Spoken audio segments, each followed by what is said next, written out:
Hey guys, Hailey Lain, aka Key Black here, with another episode of Off the Cuff. I figured this time I'd talk a little bit about designing the characters and the look of the final video for Behind the Curtain. As I mentioned in the previous video, back in 2017 when I was starting to design the Toon Henry AU, that's kind of where the origins of a lot of these character designs as they appear in Behind the Curtain show up. The basic style is very noodly, it's very round, it's very bouncy, everybody's got like a big head.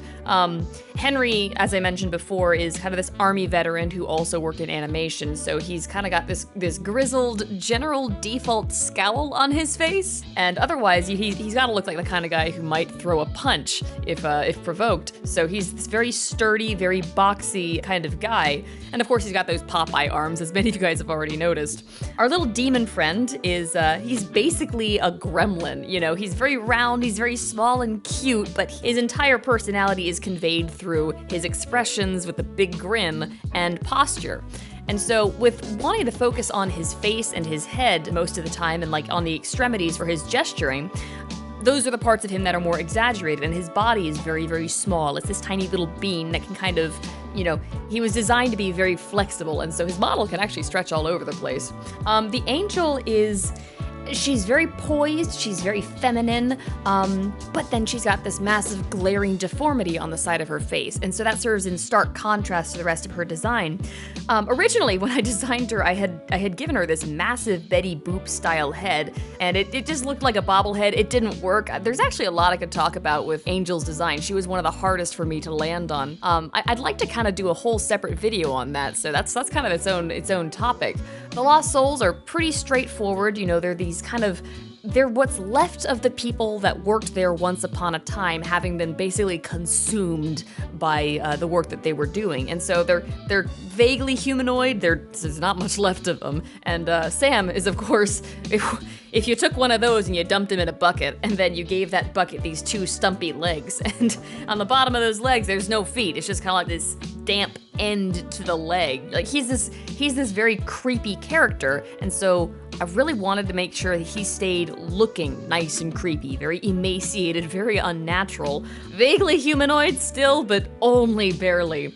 And he of course commits the terrible movie sin of killing the dog, who is, you know, he's only in there for 2 shots, he's not really a central part of the story. The effect that he has is basically, he probably was the Goofy in the universe, he probably didn't deserve what he got.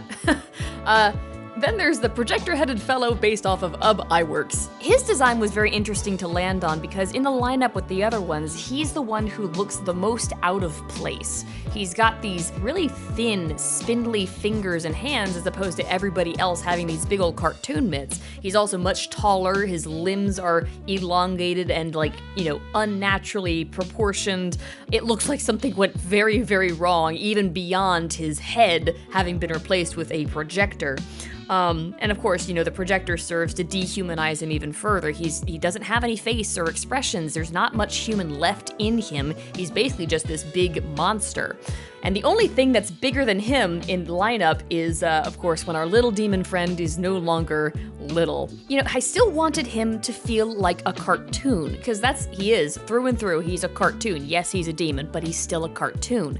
And so he's basically what happens if you take the little guy and you shove him through a spaghetti maker. You know, he's much longer proportioned than he should be. It doesn't quite feel right. Like, yes, he could have stepped out of a 1930s cartoon, but he's got all this ink dripping off of him. His posture's weird. The smile's too big for his face. He's got this ink dripping down his eyes. You can't even see those eyes until he starts to come back to himself. And at that point, you know, even then, he's still not really in control of himself, and he's horrified to see not only what he's become, but what he's capable of.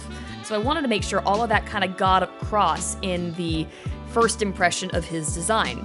Last but not least, the director was also a really interesting one. I actually did start drawing him back in 2017 along with Henry. The director that I designed was basically designed with the philosophy of what would happen if you took Mr. Rogers and you made him go directly against everything Mr. Rogers stood for. You know, he's basically this friendly, kindly-faced old man who's very manipulative and very competent and very dangerous. And so he's a lot of fun.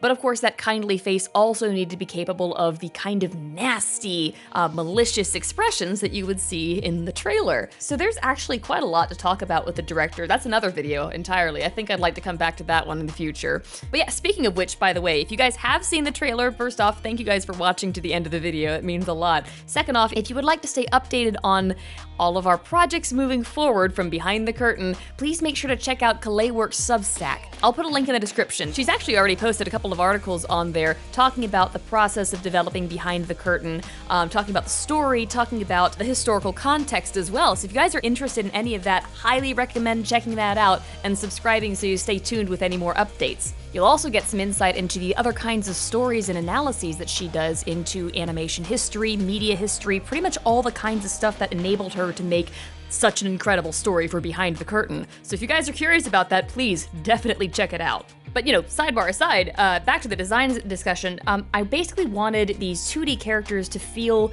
just as natural between 2D and 3D, so adapting these designs into 3D, they still had to retain that flat, cartoony aspect. So when I was looking for a 3D artist who could make the custom models for all these characters, that was the first thing on my mind. They've got to be able to adapt the 2D into 3D and keep it intact, and I found Eva Rozanska on DeviantArt as Chocolate Moth. Her portfolio spans pretty much from illustration to character design to 3D work to animation. It's pretty much all of the above, and so she was a really good suit for the project. I commissioned 9 models from her. All of the characters that you see in Behind the Curtain were created by her, as well as some of the props and a lot of the effects. Ava was amazing in being able to figure out how to translate the 2D visual language into 3D and keep it so that all the characters felt like they might have just stepped off a page. Like, for instance, the eyes on all these characters, they're actually rendered separately from the character models themselves so that when they're turning around, they're not really moving in 3D space, they're moving more like you would expect them to look if you had drawn the characters in 2D. And so they have this kind of flat look to them rather than wrapping around a round head.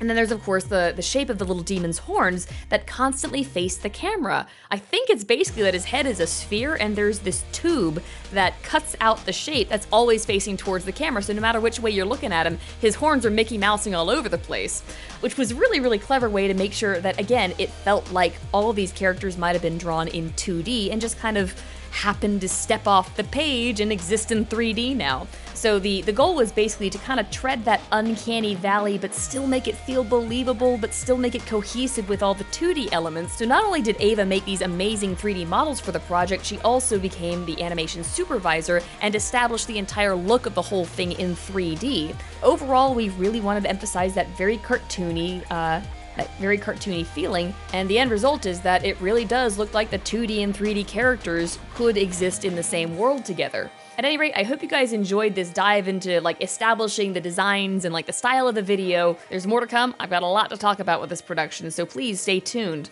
As always, if you guys have any questions whatsoever about like the development of the video or what our thoughts were behind X thing, please leave a comment. I'm curious to know what you guys are curious about.